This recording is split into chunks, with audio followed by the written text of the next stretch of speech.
بسم اللہ الرحمن الرحیم نحمدہ ونصلی علی رسولہ الکریم۔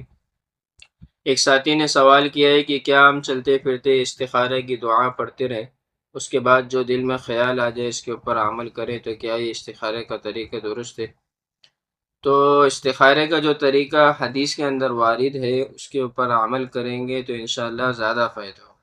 حدیث میں آتے ہیں کہ آپ 2 رکعت نماز پڑھیں، اس کے بعد خشوع اور خضوع کے ساتھ درود شریف پڑھ کر اللہ تعالیٰ سے دعا کریں، استخارے کی دعا پڑھیں، اس کے بعد جو خیال دل کے اندر آ جائے اس کے اوپر عمل کریں۔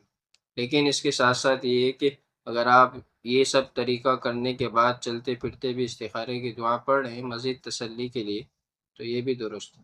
لیکن یہ کہ اگر وقت کم ہے یا سفر ہے یا اس طرح کا کوئی مسئلہ ہے کہ اس طرح عمل کرنا مشکل ہے تو پھر جو ہے وہ آپ استخارے کے چلتے پھرتے دعا بھی پڑھ سکتے ہیں۔